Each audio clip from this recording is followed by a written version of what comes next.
स्वागत है आप सभी को वन रूम हिटारी फर्स्ट टेंसो की फिफ्थ एपिसोड में। एपिसोड के स्टार्टिंग में सिंतारा मन में कहता है, जब से टोआ मेरे साथ रहने लगी है तब से बहुत सारी चीजें बदल चुकी है और उन सभी चीजों में से एक चीज बहुत ज्यादा अलग है। तभी टोआ कुकर को खोल के कहते हैं राइस बन चुका है और सिंतारा मन में कहता है हम चावल पकाने के लिए चावल पकाने वाला कुकर का यूज कर रहे हैं, ये अच्छी बात है। लेकिन और आगे वो टोआ से कहता है मुझे लगता है चावल पकाने वाले कुकर को टीवी के बगल में रखना ये अजीब बात है। टोआ इस पर कहते हैं क्या ऐसा है? सिंतारा इस पर कहता है मेरा मतलब है कुकर को आमतौर पर किचन में रखा जाता है। टोआ इस पर कहते हैं अगर उसे किचन में रखा जाता तो वहाँ पर काम करने की जगह नहीं बचती और किचन में सभी बिजली का आउटलेट भी यूज में है जिससे कुकर की प्लग को लगाने के लिए जगह नहीं है। सिंतारा कहता है हाँ मुझे पता है, इसी कारण की वजह से मैं पहले भी इसका यूज नहीं कर रहा था। तो वह कहते ये अच्छा है कि कुकर यहीं पर है, इससे खाना परोसने में भी आसानी होती है। सिंतारा मन में कहता है मुझे लगता है जब तक टोआ को ये अजीब नहीं लगता तब तक ये ठीक है। और आगे सिंतारा सोचने लगता है आखिर ये हेबेन में चावल कैसे बनाते हुए। इसलिए सिंतारा टोआ से पूछता है आखिर तुम सभी हेबेन में खाना कैसे बनाते हो और क्या खाते हो। टोआ इस पर कहते वहाँ पर बहुत सारे वेरायटी के खाना मिलता है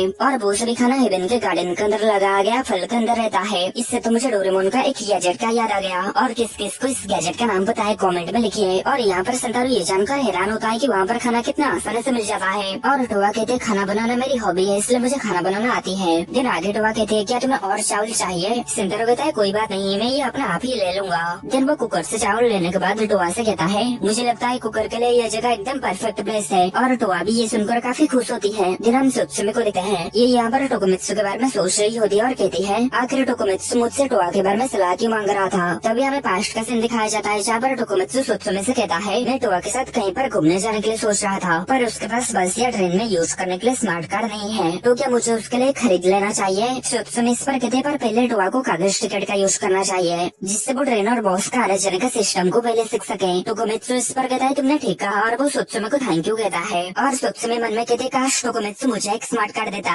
मैं उस कार्ड को अपनी फैमिली की विरासत बना लेती। और प्रेजेंट में यहाँ पर सुत्सुमी कहती है पीछे मुड़कर सोचता हूँ तो ऐसा लगता है जैसे कि वो हमेशा से ही खास था। दिन वो अपनी बात को याद करते जब उसे टोकोमित्सु से पता चला था कि वो अकेला रहता है। टोकोमित्सु यहाँ पर कहता है मेरे मॉम डैड अपने काम के लिए विदेश चले गए हैं। सुत्सुमी कहते वो तुम्हें अपने साथ क्यों नहीं ले गए। टोकोमित्सु इस पर कहता है क्योंकि मैं सिर्फ जापानीज बोलता हूँ और मैं जापान में हाई स्कूल जाना चाहता था। सुत्सुमी इस पर कहते तो क्या तुम डॉम या फिर बोर्डिंग हाउस में हो। टोकोमित्सु कहता है नहीं, मैं एक अपार्टमेंट में रहता हूँ। जो सुनकर सूजी थोड़ा सा हैरान होता है। टोकोमित्सु कहता है मुझे पता था मेरे चाची के पास एक स्टूडियो अपार्टमेंट पड़ा है जो कि इस्तेमाल में नहीं आ रहा था। सूजी कहता है क्या कहा स्टूडियो अपार्टमेंट पर, ये तो अजीब लगता है। टोकोमित्सु कहता है मेरे मॉम डैड चाहते थे मैं अपने रिश्तेदारों के साथ रहूं लेकिन मैंने उन्हें किस तरह मैं स्कूल में पढ़ने के लिए राजी कर दिया और आखिरी में मैं जो चाहता था उन्होंने मान लिया। सूजी कहता है लगता है तुम बहुत जिद्दी हो।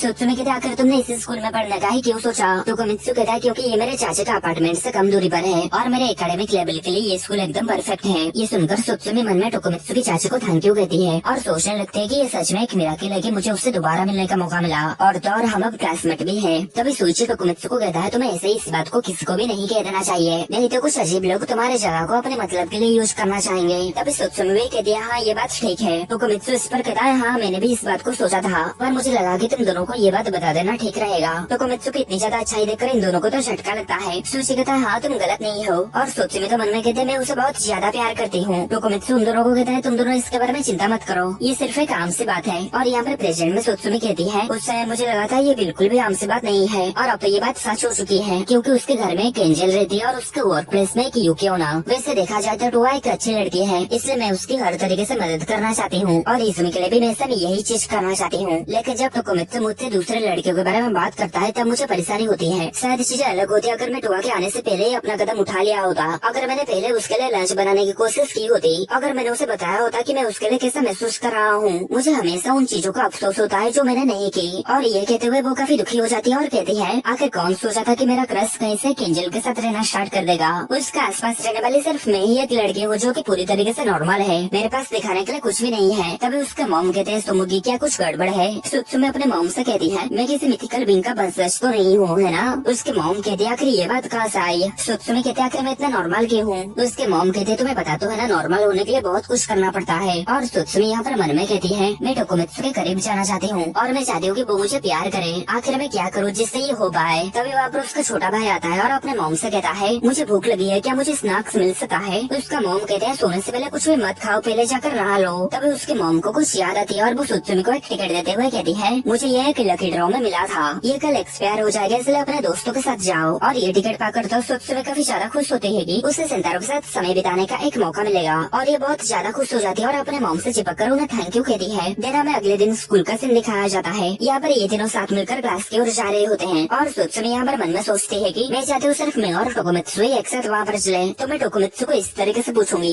टोकोमित्सु क्यों ना हम घर जाते समय कुछ डोनट्स खा लें। देन वो टोकोमित्सु को ये बात कहने की ट्राई करती है, लेकिन वो हर जगह टोटो टोटो ही कहती रहती है और आगे नहीं बढ़ पाती। देन ये तीनों यहाँ पर खाना खा रहे रहते हैं और सुत्सुमी मन में कहते लगता है मुझे सुइची को भी बुलाना पड़ेगा। और ये यहाँ पर पूरी तरीके से रोने की हालत में आ चुकी होती है और मन में कहते ये बहुत ही ज्यादा मुश्किल है, मैं उसे ये नहीं कह सकती। अगर ये इतना आसान होता तो मैं बहुत पहले से ही उसे डेटिंग के लिए पूछ लेती। देन हम देखते हैं स्कूल खत्म हो जाता है पर अभी भी ये सितारा को साथ में चलने के लिए नहीं कह पाती और वो उस टिकट को पकड़ के कहते हैं मैं बहुत डरपोक हूँ। तभी सुइची उसके हाथ से वो टिकट को लेकर कहता है ये तो एक रेस्टोरेंट का कूपन है और ये आज से एक्सपायर हो जाएगा। देन वो सितारा से पूछता है क्या तुम आज फ्री हो। सितारा इस पर कहता है हाँ। सुइची कहता है तो चलो साथ मिलकर इस टिकट को यूज करते हैं। सुइची टोकोमित्सु को ये बात इतने आसानी से कहते हुए देखकर सुत्सुमी को एक बड़ा झटका लगता है। तभी वहाँ पर सुइची का एक दोस्त आकर उससे कहता है हे सेनो आज तुम बॉल साफ करने के ड्यूटी में हो, तुम्हें पता तो है ना। सुइची कहता है मैं तो भूल गया कि मैं क्लब में हूँ। दिन आगे वो सुत्सुमी और टोकोमित्सु को कहता है तुम दोनों तो बहुत लकी हो पर मैं तुम्हारे साथ नहीं आ पाऊंगा। सुत्सुमी तो ये सुनकर काफी खुश हो जाती है। सितारा कहता है हमें तुम्हारे बिना इसे एंजॉय करने में बुरा लग रहा है और सुत्सुमी सुइची से कहती है मुझे तुम्हें अपने बचपन का दोस्त कहते हुए आपसे ज्यादा खुशी कभी नहीं हुई, इसलिए तुम्हारा शुक्रिया। देन हम देखते हैं सुत्सुमी यहाँ पर काफी खुश होती है और टोकोमित्सु के साथ जा रही होती है। तभी टोकोमित्सु सुत्सुमी को थोड़े समय के लिए लाइब्रेरी को चलने के लिए देता है। देन ये दोनों लाइब्रेरी में आ जाते हैं और सुत्सुमी यहाँ पर मन में कहती है सुइची हमेशा हमारे साथ रहता था पर ये शायद पहली बार हुआ कि सिर्फ हम दोनों एक साथ हैं। देन अंदर आने के बाद सुत्सुमी टोकोमित्सु को कहती है क्या कुछ उधार लेना है। टोकोमित्सु कहता है मैं एंजल्स और अदर मिथिकल बीइंग्स के बारे में जानने के लिए यहाँ पर आता रहा हूँ। मैं कल रात काफी देर तक जाके ऑनलाइन में इसके बारे में सर्च करता रहा लेकिन मुझे लगातार एक जैसे रिजल्ट मिलते रहे। शायद ऐसा इसलिए क्योंकि मैंने गलत कीवर्ड चुन लिए थे। एंजल और यूकियोना रियल है इसलिए मुझे लगता है डेविल और कप्पा भी रियल में होंगे। सुत्सुमी ये सुनकर काफी हैरान होती है और कहती है तो क्या तुम डेविल और कप्पा से भिड़ने की प्लान बना रहे हो। टोकोमित्सु कहता है बिल्कुल भी नहीं, मैं बस उनके बारे में जानने के लिए बहुत ज्यादा क्यूरियस हूँ। सुत्सुमी ये सुनकर थोड़ा सा हंसती है और मन में काफी डरी हुई होती है और सितारा यहाँ पर इस किताब को पकड़ के कहता है बुक्स कितनी अच्छी होती है और हमें बहुत सारी चीजें सिखाती है। सुत्सुमी ये सुनकर मन में कहती है मुझे तुम्हारा ये सेट बहुत पसंद है। तभी टोकोमित्सु कहता है सुत्सुमी मुझे खुशी है कि हम साथ में जा रहे हैं। ये सुनकर तो सुत्सुमी काफी ज्यादा शर्मा जाती है। सुत्सुमी हड़बड़ाते हुए कहती है आप साथ में लाइब्रेरी में आए इसी बारे में बात कर रहे हो है ना। देन वो पास से एक बुक निकाल कर टोकोमित्सु को कहती है ये बुक कैसा रहेगा, इसमें सारी जानकारी हो सकती है। टोकोमित्सु उसे थैंक यू कहता है और कहता है तुम हमेशा बहुत मददगार रहती हो। सुत्सुमी के साथ ऐसा इसलिए क्योंकि मैं अपने छोटे भाई की देखभाल करती हूँ। सितारा कहता है ऐसा हो सकता है पर मुझे तुम बहुत ज्यादा बहादुर लगती हो। सुत्सुमी मन में कहते है किसी लड़की को इस तरीके की तारीफ नहीं दी जाती है। सितारा कहता है पार्क में भी तुम ऐसे ही थी, तुम टो और नोएल के सीक्रेट को जानने के बाद उन दोनों को भी अपना सीक्रेट बता दिए थे। तभी सुत्सुमी को वो बात याद आ जाती है जब वो कही थी मैं 5th क्लास तक बिस्तर गीला करती रही। ये बात सोचकर सुत्सुमी काफी शर्मिंदा हो जाती है और कहती है अरे इस बात को मत उठाओ, बस यही एक बात थी जो कि तब मेरे दिमाग में आया और इस पर मुझे गर्व नहीं है, इसलिए प्लीज से अभी भूल जाओ। टोकोमित्सु कहता है ठीक है। नेक्स्ट टाइम देखते हैं ये दोनों एक साथ बैठकर बुक पढ़ने लगते हैं और बुक पढ़ते पढ़ते टोकोमित्सु को नींद आने लगती है और सुत्सुमी यहाँ पर कप्पा के बारे में पढ़ रही होती है और वो बहुत सारे ऐसी चीजों के बारे में पढ़ती है जो कि उसे घंटा भी समझ नहीं आती, इसलिए वो टोकोमित्सु को इसके बारे में पूछने लगती है। लेकिन तब तक टोकोमित्सु सो चुका होता है। सुत्सुमी टोकोमित्सु को सोते हुए देखकर मन में कहती है उसने कहा था कि वो कल रात देर तक जागता रहा। टोकोमित्सु काफी ज्यादा क्यूट और कूल दोनों है और वो आगे कहते असल में मेरा सीक्रेट तो ये है कि मैं टोकोमित्सु से काफी ज्यादा प्यार करती हूँ। दिन वो टोकोमित्सु के साथ ही वहीं पर सो जाती है। दिन 1 घंटे के बाद ये दोनों जब स्कूल से जाने के लिए बाहर आते हैं तब बाहर बहुत ज्यादा तूफान आ रही होती है। सुत्सुमी ये देखकर हैरान होती है और कहती है आखिर ये क्या हुआ। टोकोमित्सु कहता है अगर हम थोड़ी देर इंतजार करेंगे तो ये तूफान खत्म हो जाएगा और माफ करना हम यहाँ पर फंस गए हैं क्योंकि मैं सो गया था।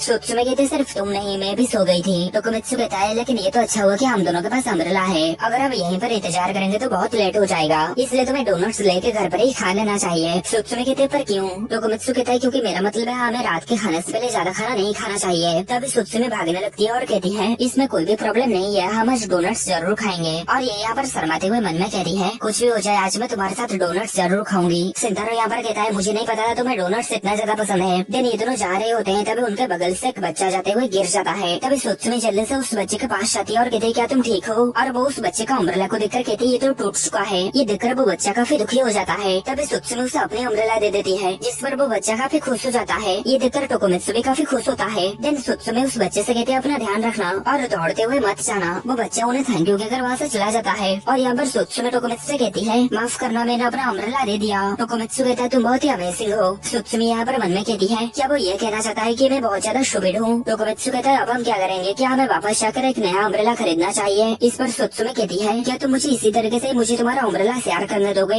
सितारा कहते है तो ठीक है चलो एक साथ चलते हैं। दिन वो दोनों एक साथ चलने लगते हैं। देन हम देखते हैं ये दोनों यहाँ पर एक साथ मिलकर डोनट्स भी खाते हैं। नेक्स्ट हमें अगले दिन का सीन दिखाया जाता है। यहाँ पर सेंटारो स्कूल छुट्टी होने के बाद वापस जा रहा होता है और मन में कह रहा होता है आज मेरा और नोल का कोई भी काम नहीं है, इसका मतलब हम साथ मिलकर वापस जा सकते हैं, जैसे कि हम दोनों ने पहले डिसाइड किए थे। तभी नोल सेंटारो को देखकर खुश हो जाती है और सेंटारो यहाँ पर मन में सोच रहा होता है कि हम दोनों के पास बात करने के लिए कुछ नहीं होगा। लेकिन हम देखते हैं नोल सेंटारो के साथ चलते हुए एनिमे के बारे में बहुत सारी बातें कर रही होती है और उसकी बातें बिल्कुल खत्म ही नहीं हो रहा होता है। देन नोल सेंटारो को एक फोटो दिखाते हुए कहती है क्या तुम इसे पहचानते हो? सेंटारो कहता है हाँ मैंने इस कैरेक्टर को मांगा में देखा था। और नोल फिर से मांगा और एनिमे के बारे में बहुत सारी बातें करने लगती है और सेंटारो उसे इतने सारी बातें करते हुए देखकर हैरान हो रहा होता है। तभी नोल सेंटारो को कहती है हम जो डायरी का यूज करने वाले हैं हम उसे कहाँ से खरीदेंगे और हम दोनों के लिए किस तरीके की डायरी अच्छी रहेगी। तभी सेंटारो रुक जाता है और नोल को कुछ कहने लगता है। देन हम देखते हैं नोल काफी डिप्रेस हो जाती है और कहती है मुझे नहीं पता था यार डायरी रियल लाइफ में नहीं होती। सेंटारो कहता है मुझे लगता है एलिमेंट स्कूल के बच्चे अभी भी डायरी एक्सचेंज करते होंगे। नोल इस पर खुश हो जाती है और कहती है मैं खुश हूँ कि ये बात पूरी तरीके से फिक्शनल नहीं है। और इन दोनों को ऐसे ही हंसी खुशी से बातें करते हुए जाते हुए देखकर कुछ बच्चे कहते हैं क्या वो इजुई है, पर हमने तो उसे कभी बात करते हुए नहीं देखे। दिन ये दोनों एक दुकान के पास आ जाते हैं और नोल सेंटारो से पूछती है मुझे ये बताओ क्या घर जाते हुए कुछ खाते हुए जाना क्या ये भी फिक्शनल है? सेंटारो कहता है नहीं ये तो बहुत नॉर्मल बात है। इस पर नोल 2 जूस लेके आती है और उनमें से एक सेंटारो को देती है। सेंटारो उस जूस को लेता है और नोल को थैंक यू कहता है। दिन वो दोनों उस जूस को पीते हैं और उन्हें ये जूस काफी ज्यादा पसंद आता है। दिन ये दोनों थोड़ी सी मजाक मस्ती करते हैं और सेंटारो अपने जूस को पीने के बाद बोतल को डस्टबिन में फेंक देता है। और हम देखते हैं नोल अपने जूस को पीने के बाद अपनी बोतल को देखती रहती है। दिन हम देखते हैं ये दोनों बहुत ज्यादा मजा करने के बाद वापस जा रहे होते हैं। सेंटारो कहते हैं तो क्या हमारे जो भी किए वो सभी तुम कल रात से ही प्लान बना के रखे थे? नोल कहती है हाँ क्योंकि ये मेरे लिए बहुत बड़ा खास दिन है। ये मेरे लिए पहली बार है जब मैं किसी फ्रेंड के साथ स्कूल से बाहर जा रही हूँ। सच कहूँ तो मैं आज के लिए इतना ज्यादा एक्साइटेड थी कि मैं कल रात अच्छे से सो भी नहीं पाई। सेंटारो कहता है क्या सच में? नोल कहती है हाँ उस रात भी ऐसा ही हुआ था जिस रात में तुम्हें बताया कि मैं क्यों क्यों ना हूँ। मैंने इस बात को पहले कभी किसी को भी नहीं बताई थी, इसलिए घर पहुँचने के बाद भी मेरी दिल बहुत जोर से धड़क रही थी। सेंटारो कहता है मुझे लगता है मैं समझ गया कि तुम्हारा मतलब क्या है। उस रात मैं भी अपने आप में नहीं था, मुझे एक अजीब सा सपना आया। नोल कहते क्या सच में? आखिर वो किस तरीके का सपना था? सेंटारो कहता है उस सपने में कपा था। नोल कहते क्या कहा कपा? और वो ये सुनकर काफी ज्यादा हंसती है। दिन वो कहते मुझे खुशी है कि मेरा सपना कोई सपना नहीं था। दिन आगे वो सेंटारो को थैंक यू कहती है। दिन ये दोनों अपने अपने घर के रास्ते जाने लगते हैं और नोल सेंटारो को पीछे से कहती है अगली बार आइसक्रीम खरीदने की बारी तुम्हारी होगी। सेंटारो इस पर हाँ कहता है। दिन नोल यहाँ पर अपने घर में आके कपड़े चेंज कर रही होती है। तभी वो उसी बोतल की कैप को निकालती है और उसे देखकर काफी ज्यादा खुश हो जाती है। दिन हम देखते हैं सेंटारो यहाँ पर अपने घर में पहुँच चुका होता है और जैसे ही वो अपने कमरे का दरवाजा खुलता है तो वो अपने सामने टोआ के साथ और एक एंजल को दिखता है और इसे देखकर सेंटारो काफी ज्यादा शौक जाता है और ये छोटी सी एंजल काफी गुस्सा हो जाती है कि सेंटारो ने उन्हें इस हालत में देख लिया। दिन हम देखते हैं वो छोटी सी एंजल सेंटारो को एक थप्पड़ मारती है। सेंटारो कहते हैं आखिर लड़कियों वाली मुसीबत कब खत्म होगी। आगे टोआ सेंटारो के पास जाने लगती है। तभी ये छोटी सी एंजल टोआ को रोक देती है और कहती है मुझे तुम्हारे बारे में चिंता हो रही थी, ये सही था, मैं तुम्हें अभी इसी वक्त हेवन में वापस ले जा रही हूँ। ये सुनकर टोआ और सेंटारो काफी ज्यादा हैरान होते हैं और इतने में ये एपिसोड खत्म होता है।